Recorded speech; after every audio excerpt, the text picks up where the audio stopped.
teams are like, when's it get banned against IG? Like, this is honestly a really fun series now because it's gonna the triple effect will go the whole way down the rest of this tour. For Dawn, I don't. So again, we've seen multiple times the hero dominates. The IG now decided to pick it. As I said before, both these teams usually they skip over the hero. I have yet to see a very good idea, against the hero when teams do let it through. So I'm kind of interested to see what Dawn wants to respond here with the second and third pick, or the first and second pick. Yeah, I've seen so many. There was a couple of dudes that got picked in response. I saw some runs in response, some Rubik plus one in response. Everyone's just trying different things. I think Trans lost once that I've seen. I think he has an 80% win rate. Yeah. Actually? Yeah, it's a good hero. I mean, I'm surprised that he even started lose once. Yeah, I think he might have been going right to pick this one. I feel like Club, we've seen him once already this tour, but getting first pick or no? I mean, I would say it's like the type of hero where if the team is comfortable playing it, I think it's okay. It's like some crazy hero that's like super busted, but they just want probably some melee frontliner with this TP. It kind of makes sense. I still think this hero is perhaps slightly overpicked, but if teams like it and it fits their comfort, it's okay.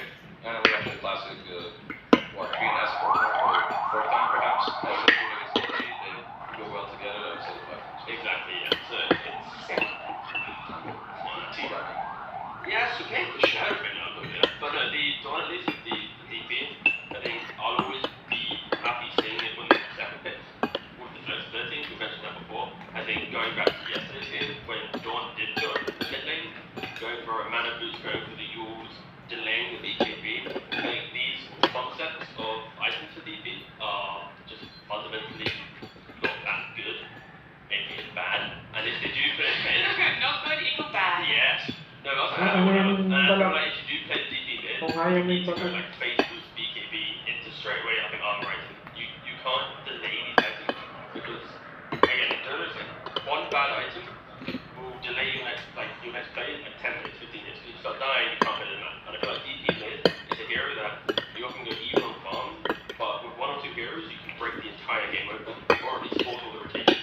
But when you buy cheaper items, you can't really do that. So I'd love to see if they do have that flexibility, that they kind of buy items to actually kind of propel them into the game. Yeah. Yeah, no, that's fine. Yeah. Bands, nothing shocking. Dawn picks Drew. Yeah, I mean, going back and kind of building off of T's point as well with his DP, like the items that he built going Arcane plus the thing that he's lost the lane as a result, because he's not building stat items and it's making his CSing worse, and as a result, it's delaying his level 6. Like you get your DP, you want your 6, you want to start making moves, you want to push the map, and you don't, when the enemy gets more levels, more gold, they're going to be able to respond to your movements and make your life way harder. I can talk a bit more about the DP. So the thing is, I think that oftentimes players, you or anyone, like even pro players, whatever, you forget that Dota isn't just one big play or whatever. It's very small instances that lead into something bigger. So when you mess up your item timings, even just on one hero, it can ruin your entire draft. So I think DP is definitely one hero where this very much so applies. And I think in this game, to lead into the bans a little bit from IG, they banned the Drow range, and I think DP Drow is pretty good together, especially against SF, because Drow gives DP all this bonus armor she needs to then go into the fight to tank through the system and stuff like that. So I think IG bans are pretty good there. And in terms of IG, I think all that they really need to do is to solidify their team by the second round.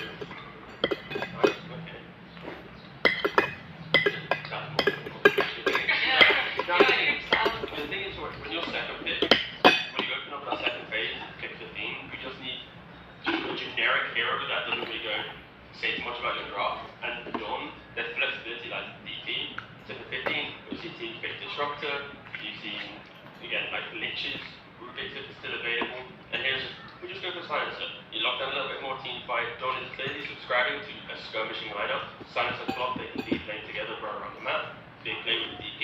It is just a nice looking opening compared to the other drafts. It has there's meaning behind it. I think this is just very punishable still to the illusion heroes, the Ursus, the Slugs, drops. Anything like this is just a little bit harder to catch. You can't just rely on hook shot or global and the DP to be aggressive. So I think it's good that don't have an idea with that draft today. It's very punishable opening. Yeah, like I think the Silencer, their draft on its own, it looks pretty good. But then you go into the next step where it's like clock, DP, Silencer, they all share very, very similar counters. Illusion heroes, they can push all the way to grid. They're not going to get summon heroes or lucky, like some Lycan type hero. If I'm on IG, I would call for Lycan or whatever, something like this. But for now, what I've seen in the Chinese scene, they generally just like these big team fighters, which are also totally okay, I guess. You're tanky, I agree. Mars, BKB, some stuff like that. So actually, they easily be thinking Centaur, they're just casual offlane to enable Rubik, and then you just play a really strong side lane. Okay, surely to an extent, but I think, it was nice we did this yesterday. They did Tree Shadow King, Centaur Rubik. So exact style and drop pattern, but change out Mars to Centaur. Mars is a big best hero, or most played hero at least, by quite a fair amount. Something he's very comfortable on. I like it, and he's like pretty self-sustaining in lane as well. Like if he goes like Bracer, Falcon Blade, Phase Boots, and it'll give space for Rubik to stack the Ancients, because that's something IG did with their previous series. They were like stacking with the Ancient, and pumping that one into their like Shadow. Finish na alam. Spends a while. Ubus na yung kanin ko tsaka ulam. Because Why wild? Why that one? the wild as in like, okay, I'm trying to keep it distracting. Whoa, this is great. This is No, wild. okay, it's wild as in like, I didn't expect it.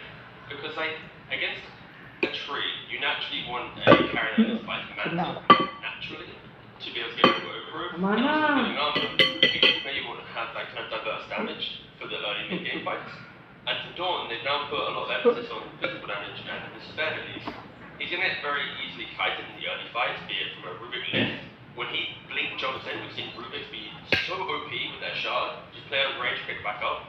And my fear is that as the game goes later, against the tree, the Rubik, even the Mars, it's going to be hard to get exposed to damage unless he's like Medyo tostado. and dictating every fight on Hindi his siya own accord. I would say it's perhaps a little similar to the Silencer pick. I think it's good Luto for yung them. I like that they're going bawang. for something where you have more than one person that can go in and start the fight. So I think for that aspect it's good. Also, if they execute very nicely, they have Silencer who can, robo to get the tree and to ulti him essentially. Exactly. But with that said, I still think it's not the easiest mech game. There's a tree and armor, a lot of random spells that you want to fit into when your BKB is down. It's not so easy. But for their own draft, I think it's pretty good. Maybe it's just the same concept of like team Hi, security. guys. Like, yeah, we're picking spend into Razor because our damage is out Sinampalukang Manok. from the link. It's like, okay, there's tree armor, but we'll just out damage over it. Also, Presence of the Dark Lord, don't care, supply our own armor. Really, he's just filling all of the holes that IG's round is taking away. I mean, it is one more good point. Like I talked about the Drow Ranger giving armor to the DP, right? This is another way where one of the core heroes is actually helping another core in the game. So in terms of that, it's not too bad. They need to make sure that their last pick on Dawn, of course, they will get to see what IG did. If it is DP to mid, like what if it's mid or offline when they pick, it needs to have some additional damage to the early fight. Because outside of DP ultimate and some cheap spells of let's say Silencer, there isn't like innate damage coming out. There's not this like less rap style hero or these disruptor style supports that are going to give a little bit more. So I think Dawn, it's a really nice skirmishing lineup. Hi. We'll get to this point, but they just need the extra piece of the Sarap ng ulam namin ngayon. so they can try to convert Sinampalukang Manok. but I am still leaning towards IG's draft. I think other Chinese teams are doing it. It is just the formula for success right now. And yeah, we'll have to see Paubos na if siya. they play up to what their draft needs. Yeah, I would tend to agree. I think for now, IG's draft looks a little more robust. Also, if I look at the advanced not secret, which I feel like kind of forces on this kind of event, because I feel like otherwise I don't really know why this hero would get banned. But in terms of IG, I think some mid playmaker for them once again fits the role. Ayan. And in terms of Dawn, Busin natin yung sabaw. What a good list. Man, I love IG's draft. It's very clean.